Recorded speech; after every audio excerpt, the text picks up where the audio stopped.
DBFM. Semuanya di Binus, apa kabar siang hari ini? Seperti yang sudah di-share di medsos ya, di Facebook, di Instagram.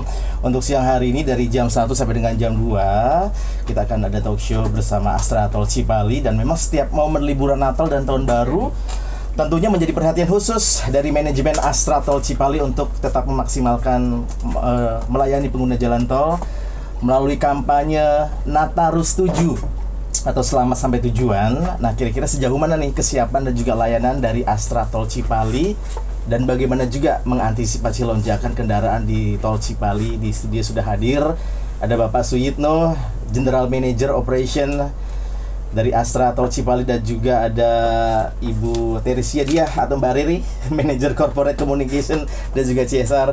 Selamat siang Mbak Riri dan juga Pak Prayitno. Selamat siang, Kang Denny. Oh, selamat siang, sorry. Saya ngomongin sore ya. Kang Denny. Oke, selamat siang juga ya. Sebentar, ini suaranya oke. Belum keluar ya? Belum keluar. Oh, segini Mbak, punten. Ya, oke. Iya. Oke, jadi sudah ya, auto, balik. Iya, oke. Oh gitu. Yes. Siap. Oh gitu. Nah, mantap, suaranya udah jelas ya. Oke. Apa kabar nih Mbak Riri sama Pak Ito? Selamat siang, selamat datang di Cirebon ya. Iya, terima kasih. Ini alhamdulillah ya, kita sudah jauh-jauh nih dari Subang nih. Dari Subang. Ketemu dengan Kang Denny dan juga pendengar di BFM. Kita senang sekali ya Pak Yitno ya. Iya. Oke, Pak Ito juga apa kabar Pak? Baik Pak ya? Baik, baik Kang Denny. Oke, Ya. tetap segar ya siang hari ini Pak ya. Pak, nanti kita akan ngobrol selama 1 jam Pak ya, mengenai kesiapan dan juga pelayanan di Astra Tol Cipali menjelang Nataru. Nah, seperti yang kita ketahui ya, Astra Tol Cipali ini merupakan tol terpanjang di Indonesia Pak ya, dan juga terbesar di Pulau Jawa. Nah, kira-kira sejauh mana nih optimalisasi layanan operasional dan juga infrastruktur yang sudah siap menjelang libur Nataru ini? Silakan. Saya, oke. Boleh. Makasih Kang Denny. Oke. Selamat siang para pendengar DB Radio Cirebon. Perlu kami sampaikan bahwa kami dari Astra Tol Cipali menginformasikan kepada seluruh pendengar dan juga pengguna jalan Tol Cipali bahwa dalam rangka persiapan Nataru kita sudah melakukan berbagai persiapan. Oke. Pertama tentu basicnya adalah bahwa ada peningkatan lalu lintas sebesar 9,8 ya, 9,8% dari normal.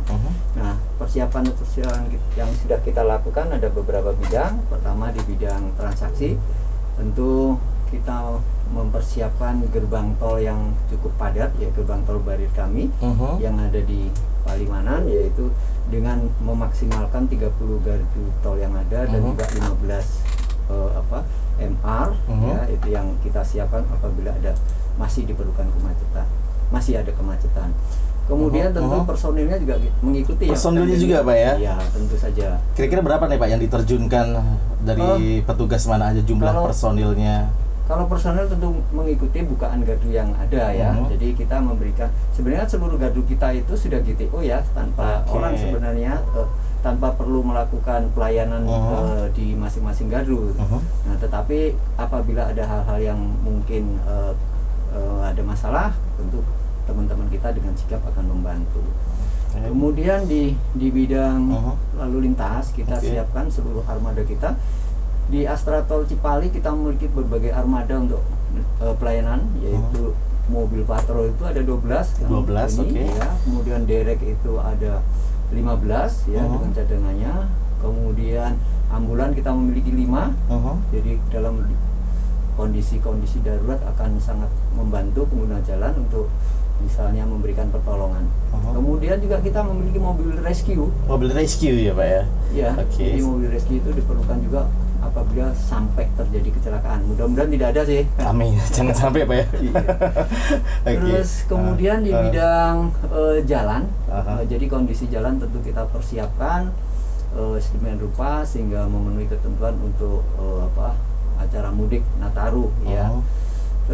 Terus kemudian di bidang rest area tentu kita fasilitas-fasilitas yang ada kita persiapkan dan kita buat sedemikian rupa sehingga pada saat event Nataru itu siap melayani pengguna jalan. Itu Mas. Seperti itu ya. Nah, sekarang ke Mbak Rere selaku manajer corporate communication dan juga CSR ya, CSR.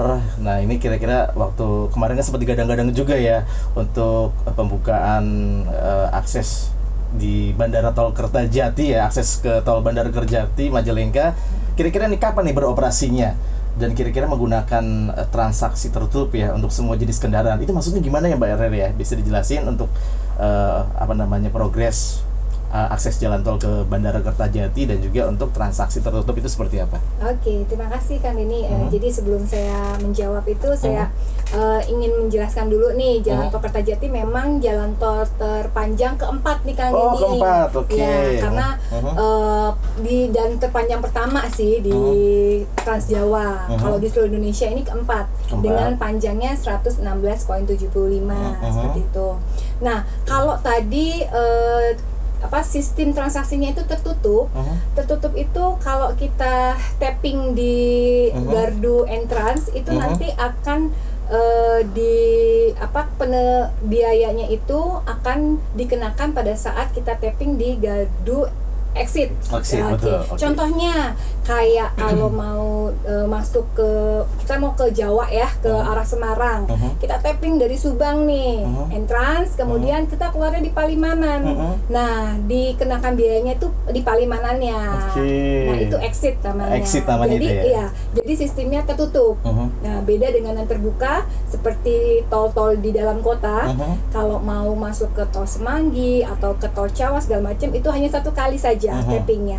Itu sih perbedaannya. Perbedaannya seperti itu ya. Iya, gitu. Dan kira-kira kapan nih beroperasinya nih untuk akses tol Bandara Kertajati? Iya, untuk mendukung nih untuk libur Nataru di tahun ini.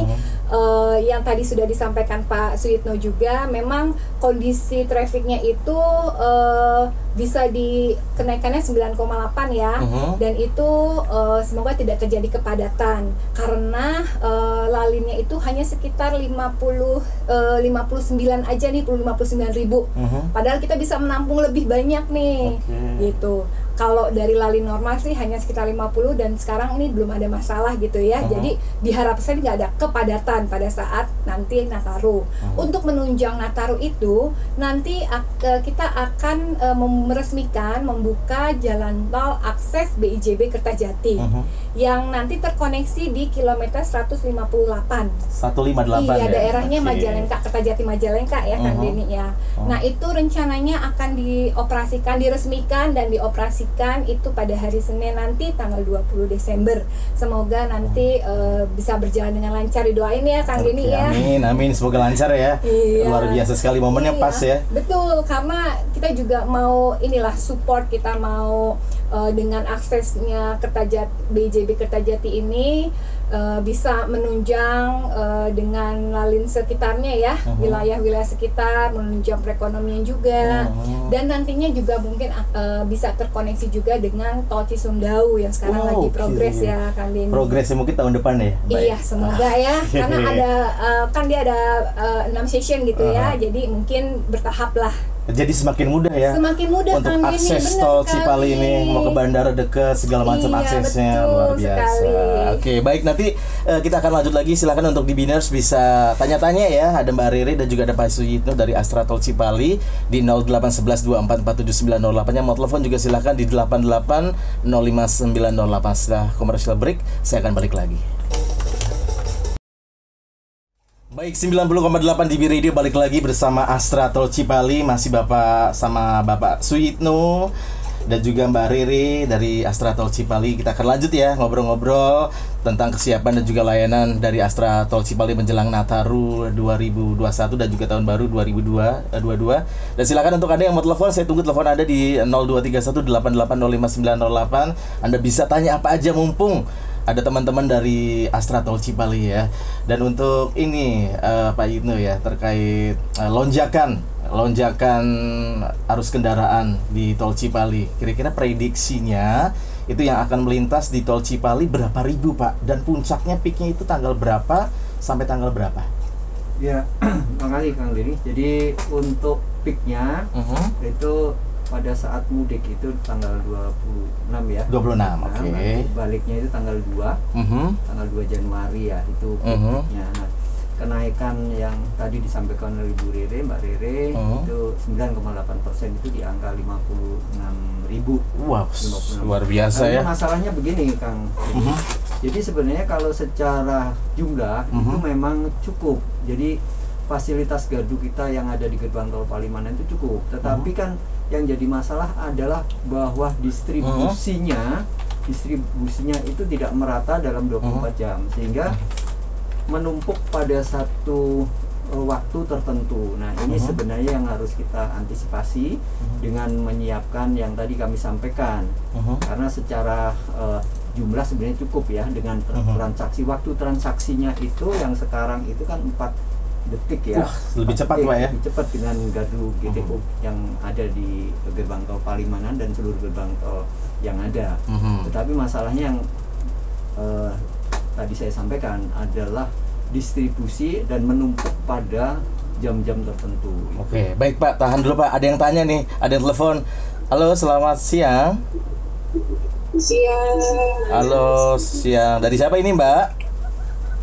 Maaf, saya kecilin dulu ya radionya. Oke, dikecilin dulu silakan. Iya. Ini membahas soal Cipali ya? Iya, betul sekali Mbak. Dengan Mbak siapa ini?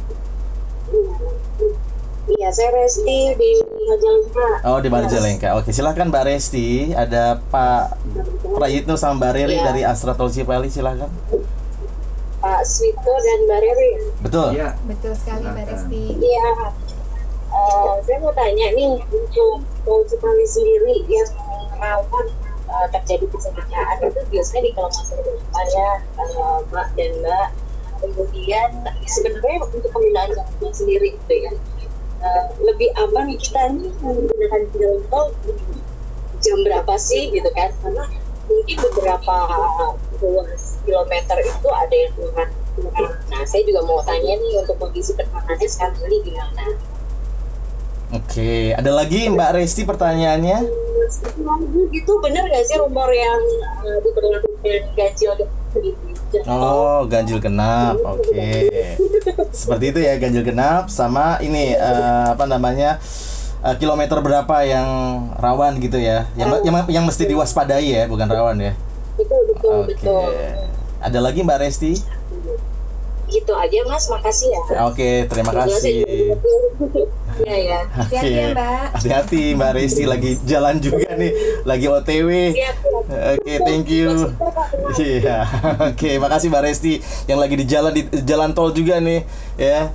Oke, mungkin yang mau jawab siapa nih terkait kilometer, kemudian juga jam yang kira-kira mesti diwaspadai, dan juga untuk apa tadi teh soal ini ya, apa namanya? Apa sih tadi itu terakhir? Ya. Oh iya betul. Silakan Pak Yitna. Ya baik, terima kasih Mbak Resti ya. Mbak Resti di Majalengka. Di Majalengka. Jadi gini, kami menjawabnya berdasarkan data ya, data yang ada pada kami. Nah, kecelakaan yang terjadi itu pada jam-jam di mana terjadi tingkat kelelahan atau fatigue ya. Nah, data kami menunjukkan pada jam-jam antara jam 3 sampai jam 7 pagi, menjelang pagi, karena spesifikasi jalan kita kan sebenarnya jalan jarak jauh ya, di mana pengguna jalan sudah menempuh perjalanan cukup jauh. Itu pada data. Kemudian itu di malam hari. Kemudian di siang itu antara jam 1 jam 2. Jam 2 ya. Itu. Tetapi prinsipnya sebenarnya gini, sebenarnya jalan tol kami itu aman sebenarnya dilewati apabila ya pertama pengguna jalan siap. Pengguna jalannya siap secara fisik, secara kesehatan. Kemudian secara kendaraan juga siap. Jangan sampai terjadi hal-hal yang masalah akibat kendaraan. Berdasarkan banyak literasi ya, jadi penyebab kecelakaan itu ada 4, yaitu manusia, kendaraan, lingkungan, dan cuaca. Nah, dari data kami juga menunjukkan bahwa 85% itu terjadi karena manusia, human error ya, artinya penyebabnya manusia. Kemudian yang kedua itu sebenarnya yang paling besar juga sisanya itu adalah kendaraan, mungkin remblong, pecah ban, dan segala macam itu. Nah, yang terkait dengan jalan sebenarnya kecil sekali. Nah, artinya memang ini kami harapkan sih, jadi kami himbau juga untuk pengguna jalan untuk sehat ya, untuk menyiapkan fisik dan kendaraan dan juga mematuhi regulasi atau peraturan yang ada dalam bentuk rambu-rambu yang ada di sepanjang jalan tol kami sudah lengkap. Nah, kami perlu informasikan juga bahwa jalan tol kami itu sebenarnya dirancang untuk sebagai forgiving road. Artinya jalan yang apabila terjadi kesalahan oleh pengguna jalan itu sebenarnya lebih memaafkan ya, lebih memaaf dalam arti jalan kita dirancang untuk mengurangi tingkat fatalitas apabila sampai terjadi kecelakaan gitu. Nah, kira-kira Pak, kalau untuk batas kecepatan maksimal di dalam tol itu berapa dan minimalnya berapa, Pak? Sesuai regulasi batas kecepatan maksimal ya. Ini nggak hanya di jalan tol, di seluruh Indonesia regulasinya mengatakan bahwa kecepatan maksimal itu 100 km per jam. Oke. Ya, kemudian yang minimal itu adalah 60 km per jam. Ini sebenarnya nggak boleh dilanggar. Apabila kecepatan tersebut bisa dipenuhi, sebenarnya aman kok jalan tol kita. Aman ya? Ya, aman. Semuanya sudah, sarana-sarana keselamatan itu sudah kita penuhi. Dan mungkin pada kesempatan ini kami juga sampaikan kepada masyarakat bahwa atas berbagai inisiatif kita dalam rangka untuk mencegah ya, melengkapi sarana-sarana keselamatan jalan, kita itu mendapatkan penghargaan dari KNKT dan juga Kementerian Perhubungan, Dirjen Perhubungan Darat. Itu beberapa penghargaan. Kita juga ada semacam pilot project yang mungkin di Indonesia baru, yaitu semacam speed gun. Ya, bukan ya. Ada speed reducer, marka reducer ya, di mana ada suatu marka yang segitiga itu di lajur kita, yang kalau kita melewati situ itu kita dimanipulasi gitu, seperti kita melewati satu lorong yang dimana kita kalau kecepatan 100 sepertinya lebih dari itu, jadi lebih kenceng lagi. Nah, harapannya adalah dengan melewati lorong speed marka reducer tadi, itu pengguna jalan bisa mengurangi kecepatan sehingga tidak terjadi kecelakaan.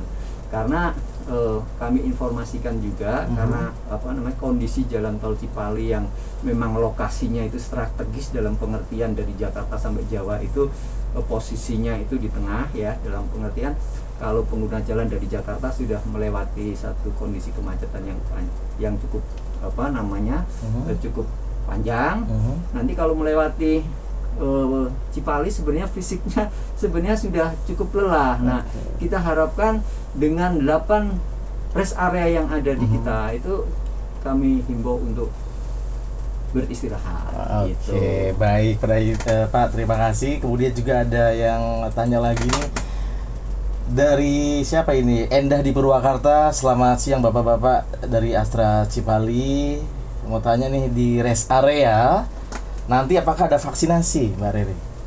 Iya, terima kasih.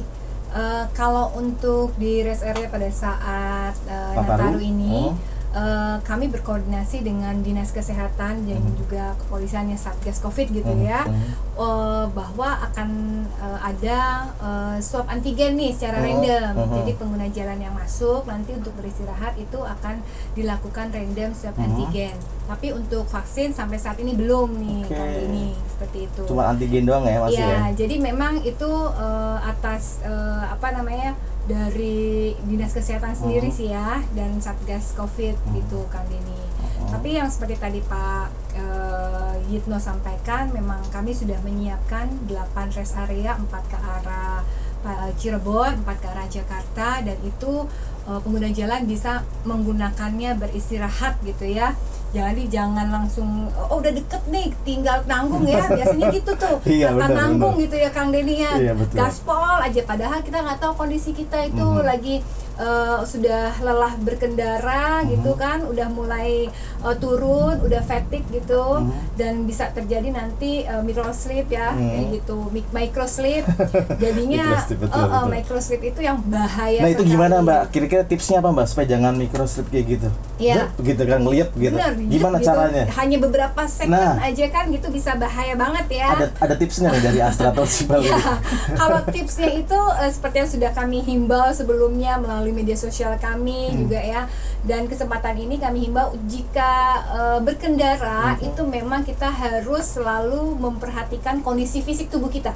Kita yang tahu berat kita nih udah capek belum gitu ya, kita yang tahu gitu.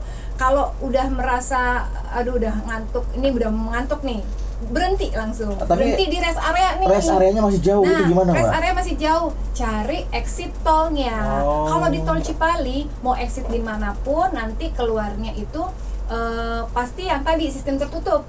Jadi biayanya tuh nggak nambah double kali lipat gitu ya. Takutnya ya, khawatirnya pengguna jalan, waduh tinggal 10 km lagi tapi udah ngantuk, exitnya dulu nih udah ada di sini, mau keluar dulu deh tapi bayar atau tidak. Itu jarak di tol Cipali itu dihitung per 1 km, jadi don't worry lah, nggak ada penambahan biaya lagi. Yang penting kita bisa save gitu ya, kita bisa istirahat dulu sejenak, beristirahat. Kalau sudah 4 jam berkendara atau sudah masa lelah gitu, walaupun belum 4 jam udah sangat capek banget, itu beristirahat.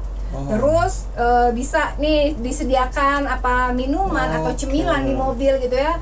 Dan kalau memang ada temen perjalanan gitu ya bisa diajak ngobrol, setel musik gitu. Banyak sih sebenarnya. Banyak ya cara-cara ya. Cara-caranya Kang.